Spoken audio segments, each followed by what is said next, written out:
రాయలసీమ ఎత్తిపోతల పథకానికి సంబంధించి తెలంగాణ శాసనసభలో రేవంత్ రెడ్డి చెప్పినటువంటి పలుకులు చంద్రబాబు గారి దయ వల్లనే రాయలసీమ ఎత్తిపోతల పథకం ఆగిపోయిందేనని ప్రకటించిన తర్వాత ఈ ప్రభుత్వం రాయలసీమ ప్రజలకు చేస్తున్నటువంటి ద్రోహం ఎంత దారుణంగా ఉందో తేటతెల్లమైంది. ఉద్దేశపూర్వకంగా తనకు అనుకూలమైన తన శిష్యుడైనటువంటి రేవంత్ రెడ్డి ప్రయోజనాలను కాపాడటం కోసమని చంద్రబాబు రాయలసీమ ప్రజల కళ్లల్లో కారం కొట్టినారు. రేవంత్ రెడ్డితో చేస్తున్నటువంటి జట్టు రాయలసీమను తాకట్టు పెట్టే విధంగా వ్యవహరించటం జరుగుతోంది.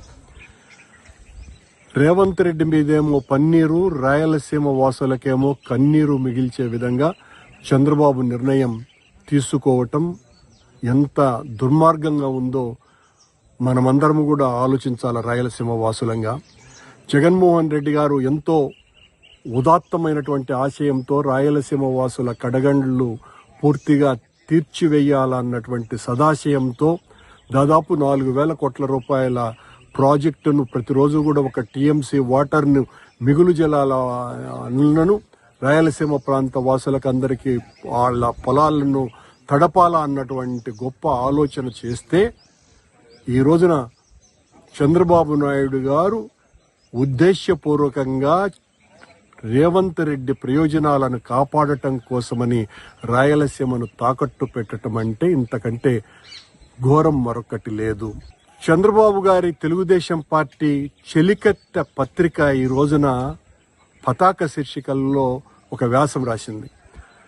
ప్రభుత్వ వర్గాలు జగన్మోహన్ రెడ్డి గారే ద్రోహం చేసినారు ఎత్తిపోతల పథకానికి అని చెబుతూ, ఎంత దారుణమైనటువంటి విషయం. ఎవరు ఆ ప్రభుత్వ వర్గాలు అంటే ఈ రాష్ట్రంలో ఉన్నటువంటి అధికారులందరినీ కూడా తెలుగుదేశం పార్టీ కార్యకర్తలుగా ఆ చెలికెత్త పత్రిక మార్చివేసింది. ఆ వ్యాసం ద్వారా తెలుగుదేశం పార్టీకి సంబంధించినటువంటి నాయకులకు ఎవరికీ కూడా దాని మీద ఏ రకమైనటువంటి అవగాహన లేకపోవడంతో సాక్షాత్తు ఆ చెలికత్తె భుజానకు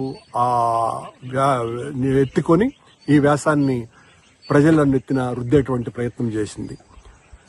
సీమకు చంద్రబాబు గారు ఏ రోజు కూడా సీమ వాసి అయ్యుండి ఒక్క రోజు కూడా అతను ఒక్క మంచి పని చేసినటువంటి పాపాన పోలేదు. రాయలసీమకు ఏదైనా మేలు జరిగిందంటే 84-85 ప్రాంతాలలో వైఎస్ రాజశేఖర రెడ్డి గారి నాయకత్వంలో ఆనాడు జరిగినటువంటి విరోచిత పోరాటాలు, ఆయన ముఖ్యమంత్రి అయిన తర్వాత అది గాలేరి నగరి కావచ్చు, హంద్రీనివా కావచ్చును, ఏ నీటిపారుదల ప్రాజెక్టు రాయలసీమకు అయినా కూడా పెద్ద ఎత్తున వచ్చినాయి అంటే అది ఆయన పుణ్యమే. రాజశేఖర రెడ్డి గారే లేకపోయి ఉంటే రాయలసీమ వాసులకు తీరని నష్టం జరుగుండేది. ఆయన వారసుడుగా జగన్మోహన్ రెడ్డి గారు మరింతగా రాయలసీమ వాసుల కడగండ్లను తీర్చాలన్నటువంటి గొప్ప ఆలోచనతో ఈ ఎత్తిపోతల పథకానికి శ్రీకారం చుడితే ఆ చెలికెత్త పత్రిక జగన్మోహన్ రెడ్డి ఏమాత్రం కూడా ప్రయత్నం చేయలేదు, ఎస్జిటిలో దాని మీద అనుమతులకు ప్రయత్నం చేయలేదు అని ఆయన నిర్ణయమే నన్ను రాస్తూ కూడా దాని మీద పెద్ద ఎత్తున బండలు వేసేటువంటి ప్రయత్నం చేస్తుంది. ఇక రాయలసీమ వాసులు ఎవ్వరూ కూడా, అది మేధావులైనా కార్మికులైనా కర్షకులైనా ఎవ్వరు కూడా ఉపేక్షించి మౌనంగా ఉండేటువంటి పరిస్థితి లేనే లేదు. ఇది ఉద్యమాల్లో వెంటనే ప్రారంభించవలసినటువంటి అవసరం ఉన్నది. తెలంగాణ ప్రయోజనాల కోసమని రాయలసీమ వాసుల నిరంతరం క్షామంతోనూ నిరంతరం నిర్లక్ష్యానికి గురైనటువంటి రాయలసీమ వాసులు ఇకనైనా కూడా తిరగబడాల్సినటువంటి అవసరం ఉన్నది. జగన్మోహన్ రెడ్డి గారు తీసుకున్నటువంటి ఆ ఎత్తిపోతల పథకం యొక్క నిర్ణయాన్ని సమర్థిస్తూ మనమందరం కూడా పెద్ద ఎత్తున పోరాటం చేయాలా, ఆందోళనలు చేయాలా.